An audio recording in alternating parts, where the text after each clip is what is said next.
दोस्तों नमस्कार। हमारा देश 15 अगस्त 1947 को आज़ाद हो गया था। आज़ादी के बाद से लेकर के और अभी तक इस देश में कई सारे प्रधानमंत्री बने, लेकिन ऐसा एक भी प्रधानमंत्री नहीं होगा जिसको लेकर के इस बात की चर्चा हो रही हो कि अमुक प्रधानमंत्री कितना झूठ बोलता है। हर भाषण में झूठ बोलता है और उसका हर भाषण देने के बाद उसका फैक्ट चेकिंग लोग करने लगते हैं कि इस भाषण के अंदर प्रधानमंत्री ने कितना झूठ बोला है। ऐसा कोई प्रधानमंत्री 2014 तक नहीं हुआ था, लेकिन 2014 में इस देश के अंदर एक ऐसा व्यक्ति प्रधानमंत्री बना जो कि हर भाषण में हर वक्त झूठ बोलता है, खुले तौर पर झूठ बोलता है, बिना किसी शर्म के झूठ बोलता है, सफ़ेद झूठ बोलता है। मैं बात कर रहा हूँ देश के वर्तमान प्रधानमंत्री नरेंद्र मोदी का। ऐसा नहीं है कि नरेंद्र मोदी अभी 2024 में झूठ बोल रहे हैं। इनकी जो पूरी राजनीति है वो झूठ के बुनियाद पर टिकी हुई है, फरेब के बुनियाद पर टिकी हुई है और 2014 से ही ये झूठ बोल रहे हैं और 2014 में झूठ बोल कर के ही ये भारत के प्रधानमंत्री की कुर्सी पर आसीन हुए थे। आपको याद है कि जब प्रधानमंत्री बनने वाले थे तब ये देश के लोगों से किस किस तरीके के वादे करते थे कि जब मैं प्रधानमंत्री बनूंगा तो हर साल देश के नौजवानों को 2 करोड़ नौकरी दूंगा। मैं जब प्रधानमंत्री बनूंगा तो गरीबी कम कर दूंगा, महंगाई कम कर दूंगा, 30 रुपये 35 रुपये आपको डीजल पेट्रोल मिलने लगेगा। जब विदेशों से काला धन लेकर के आऊँगा तो आपको टैक्स नहीं देना पड़ेगा। हर भारतीयों के अकाउंट में 15-15 लाख रुपया मैं डाल दूँगा। आज जो झूठ बोल रहे हैं वो कोई नई बात नहीं है। 2014 से ही लगातार बार बार झूठ बोलते आ रहे हैं और लगभग सभी बड़े मौक़ों पर देश के प्रधानमंत्री नरेंद्र मोदी ने झूठ बोला है। चाहे नोटबंदी का मामला हो, जब नोटबंदी किया था उस वक्त भी झूठ बोला था, जब जीएसटी लगाया था तब भी झूठ बोला था। इतना ही नहीं बल्कि दुनिया की जो सबसे बड़ी महामारी जिसने कि पूरी दुनिया को त्रस्त कर दिया था, कोविड के टाइम पर भी इन्होंने देश के सामने झूठ बोला, देश के लोगों से झूठ बोला था। फॉरेन पॉलिसी, चीन किस तरीके से भारत में अतिक्रमण कर रहा है उसको लेकर के भी इन्होंने देश के लोगों से, देशवासियों से झूठ बोला था। तो हमेशा झूठ बोलते रहे हैं। इनका इतिहास रहा है कि हमेशा से झूठ बोलते आ रहे हैं और मैं कहता हूं कि इनकी पूरी राजनीति जो है वो झूठ की विरासत पर ही टिकी हुई है, झूठ की बुनियाद पर ही टिकी हुई है। लेकिन अभी क्या है कि अभी जब 2024 का ये लोकसभा चुनाव है, एक बहुत ही अहम चुनाव है, बहुत ही खास चुनाव है, बहुत ही महत्वपूर्ण चुनाव है सभी के लिए, इस देश के लिए भी, राजनीतिक पार्टियों के लिए भी। तो अभी जो झूठ नरेंद्र मोदी बोल रहे हैं, जो झूठ देश के लोगों के सामने परोस रहे हैं, वो एकदम अव्वल दर्जे का झूठ है और प्लस उसमें सांप्रदायिकता और नफरत का तड़का भी मोदी जी एकदम खुले तौर पर लगा रहे हैं। और जो सबसे बड़ी झूठ इन्होंने बोला कांग्रेस पार्टी के मैनिफेस्टो को लेकर के, ये कांग्रेस पार्टी के मैनिफेस्टो में मुस्लिम लीग की झलक दिखाई देती है। कांग्रेस पार्टी ने चैलेंज कर दिया कि पूरे मैनिफेस्टो के अंदर आप मुस्लिम तो छोड़ दीजिए, किसी भी धर्म का नाम हमें दिखा दीजिए तो हम मान जाएं। लेकिन उससे मतलब ही नहीं है। बीजेपी को, नरेंद्र मोदी को, भाजपा का जो पूरा तंत्र है उसको इससे मतलब ही नहीं है। उसको सिर्फ मतलब है कि झूठ बोल दो, सफ़ेद झूठ बोल दो, साफ साफ झूठ बोल दो, बिना किसी शर्म के। उससे रुके नहीं, वहाँ तक रुके नहीं, उससे और आगे बढ़ गए कि ये कांग्रेस वाले क्या करना चाहते हैं कि देश की जितनी संपत्ति है, जितने संसाधन हैं, वो सब आपसे छीन लेंगे और छीन करके किसको दे देंगे? देश के मुसलमानों को दे देंगे। साफ तौर पर एक सांप्रदायिक, एक नफरती भाषण देने का नरेंद्र मोदी ने काम किया था। आपके मंगलसूत्र को छीन लेंगे। आप बोल रहे हैं कि आपकी नौकरी को छीन लेंगे और ये छीना झपटी करते करते मोदी जी यहाँ तक आ गए कि अब ये बोलने लगे हैं कि कांग्रेस वाले आपके गाय भैंस को भी छीन लेंगे। सोचिए कि प्रधानमंत्री राजनीतिक तौर पर इतना दिवालिया कैसे हो सकता है कि उसके पास देश के जनता से संवाद करने के लिए मुद्दे नहीं है, तो इस तरीके के अनर्गल बातें करने लगता है कि आपके गाय छीन लेंगे। कभी मांस मछली की बात करता है, कभी भैंस की बात करता है, कभी मंगलसूत्र की बात करता है, कभी मुसलमान की बात करता है। ये बहुत ही अफसोसजनक है। और एक नया झूठ जो अभी इन्होंने तत्काल में ये बोला है कि कांग्रेस पार्टी तो 275 पर चुनाव ही नहीं लड़ रही है तो सरकार कैसे बना लगी। समझ रहे हैं बात को। इस चीज़ को लेकर के जो कांग्रेस पार्टी के प्रवक्ता हैं, नेता हैं पवन खेड़ा, उन्होंने एक करारा जवाब मोदी जी को दिया है ट्वीट करके। सुनिए क्या कहते हैं पवन खेड़ा। कांग्रेस पार्टी अब तक 326 सीटों पर उम्मीदवार घोषित कर चुकी है, लेकिन प्रधानमंत्री कह रहे हैं कि कांग्रेस 272 सीटों पर लड़ ही नहीं रही है तो सरकार कैसे बनाएगी। मोदी जी, आपका गणित कमाल का है। आपको तो अगले महीने से गलगोटिया यूनिवर्सिटी का गणित प्रोफेसर लग जाना चाहिए। मतलब एक सीधा झूठ हर कोई बोलता है ना अपने लाइफ में। हम लोग भी कभी कभी बोल देते हैं, आप भी बोल देते हैं, कोई छोटा बोलता है, कोई बड़ा बोलता है, लेकिन जब आपकी झूठ पकड़ी जाती है तो आदमी थोड़ा सा शर्मिंदगी महसूस करता है ना। उसके अंदर थोड़ा सा अरे यार पकड़ा गया है ना, तो अपने आप में उसको शर्म सी आने लगती है। लेकिन एक इतने बड़े कुर्सी पर बैठा हुआ व्यक्ति, सोच रहे हैं हिंदुस्तान दुनिया का सबसे बड़ा लोकतांत्रिक देश है, और उस लोकतांत्रिक देश का प्रधानमंत्री खुले तौर पर भाषणों में, जिसको कि पूरा देश सुनता है, बल्कि विदेशी मीडिया भी, फॉरेन मीडिया भी जिसको कवर करती हो, और वो व्यक्ति खुले मंच से इस तरीके से लगातार और बार बार झूठ बोलता है, और वो भी पूरी बेशर्मी के साथ। ज़रा से भी चेहरे पर सिकन नहीं है करे भैया मैंने पिछली बार गलती से झूठ बोल दिया था तो उसको सुधार ले। नहीं, बार बार लगातार उस झूठ को देश के सामने परोस रहे हैं। इनकी झूठ को लेकर के मल्लिकार्जुन खड़गे साहब ने तो कायदे से इनको चिट्ठी लिख डाली है ना, जब इन्होंने कांग्रेस पार्टी के मैनिफेस्टो को लेकर के झूठ फैलाया था कि कांग्रेस पार्टी वाले अपने मैनिफेस्टो में इस बात का जिक्र किए हैं कि वो आपका संपत्ति, आपका धन छीन करके मुसलमानों को दे देंगे, घुसपैठियों को दे देंगे, जिनके अधिक बच्चे पैदा होते हैं उनको दे देंगे। इस चीज़ को लेकर के मल्लिकार्जुन खड़गे ने बाकायदे इनको 2 पेज का एक चिट्ठी लिख डाला और इनसे मिलने का भी वक्त मांगा कि हम आपसे मिल करके आपको समझाना चाहते हैं कि सच्चाई क्या है, ताकि आप देश के लोगों के सामने झूठ नहीं बोले। लेकिन खड़गे से बहुत भोले भाले हैं, इनको पता नहीं है शायद कि नरेंद्र मोदी का पेशा ही झूठ बोलना है, और झूठ के बदौलत ही वो देश के प्रधानमंत्री की कुर्सी तक पहुंच गए हैं। ये चीज़ समझना चाहिए, खड़गे जी को समझना चाहिए, और देश की बाकी जो राजनीतिक पार्टियां हैं उनको भी इस चीज़ को लेकर के समझना चाहिए।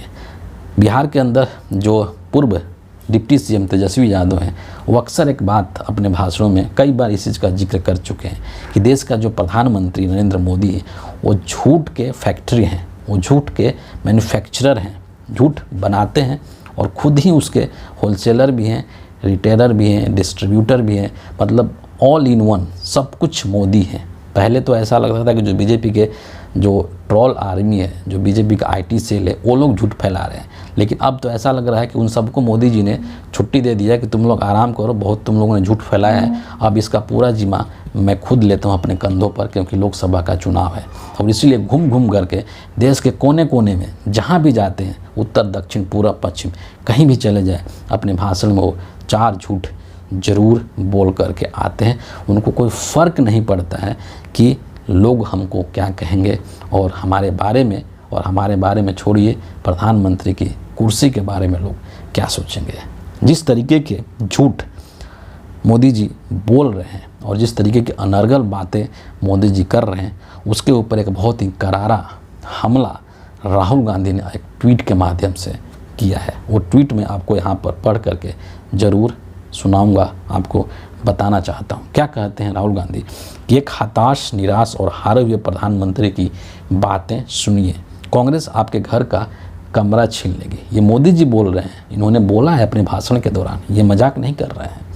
कांग्रेस आपके गले का मंगलसूत्र छीन लेगी, कांग्रेस आपकी भैंस छीन लेगी। ये भैंस छीनने वाली बात भी मोदी जी ने बोला है गुजरात के अंदर अपने भाषण में। यहाँ राहुल गांधी इसको ऐसे ही नहीं लिख रहे हैं। आगे क्या कहते हैं कि नरेंद्र मोदी ऐसी बहकी बहकी और झूठी बातें इसलिए कर रहे हैं क्योंकि कांग्रेस उनकी 300 में से 150 से ज़्यादा सीटें छीनकर सरकार बना रही है। इस डर में मोदी प्रधानमंत्री की गरिमा भूल झूठ की मशीन बन गए हैं। तेजस्वी बोलते हैं झूठ की फैक्ट्री, राहुल गांधी इनको झूठ की मशीन बोल रहे हैं। इंडिया की सरकार जनता से लेगी नहीं, बोल रहे हैं कि इंडिया की सरकार जनता से लेगी नहीं, उन्हें देगी उतना ही पैसा जितना मोदी ने अपने अरबपति मित्रों पर लुटाया है। हमारी सरकार अडानियों की नहीं, हिंदुस्तानियों की होगी। लेकिन यहाँ पर चाहे आप नरेंद्र मोदी के झूठ बोलने की इस प्रवृत्ति को जितनी भी इसका आलोचना आप कर लें, इसको जितना भी क्रिटिसाइज़ कर लें, लेकिन मोदी जी से बाज नहीं आने वाले हैं, क्योंकि इसी के बल पर उनका अस्तित्व टिका हुआ है। तो सवाल यहाँ पर सबसे बड़ा ये है कि झूठ तो बोल रहे हैं, है ना, सफ़ेद झूठ बोल रहे हैं, बार बार बोल रहे हैं, लगातार बोल रहे हैं। सवाल ये है कि क्यों झूठ बोल रहे हैं, है ना। उसका सबसे जो सटीक जवाब है वो यही है कि चुनाव है 2024 का, लोकसभा का चुनाव, और इस चुनाव के अंदर 2024 में नरेंद्र मोदी के पास कोई भी एक मुद्दा नहीं है। आप अपने दिमाग के अंदर थोड़ा सा रिकॉल कीजिए, अपने यादाश्त को थोड़ा सा मजबूत कीजिए और पीछे थोड़ा लेकर के जाइए कि जब से इस चुनाव की घोषणा हुई है तब से नरेंद्र मोदी ने कितनी चालें चली हैं। चुनाव की घोषणा से पहले से ही तमाम चालें मोदी जी ने चली है। राम मंदिर का उद्घाटन किया, इतना ज़ोर शोर से, इतना एक मेगा इवेंट उसको बनाने की कोशिश किया मोदी जी ने कि उनको ऐसा लग रहा था कि राम मंदिर के उद्घाटन मात्र से ही हमको पूर्ण बहुमत मिल जाएगा, हमको 400 सीटें आ जाएगी। लेकिन उद्घाटन के चंद दिनों के बाद वो मुद्दा फुस हो गया, काम ही नहीं किया। फिर देश के अंदर अलग अलग लोगों को भारत रत्न देने का कवायद मोदी जी ने शुरू कर दिया, फिर वो भी फ्लॉप हो गया, उसके नाम पर भी कुछ नहीं हुआ।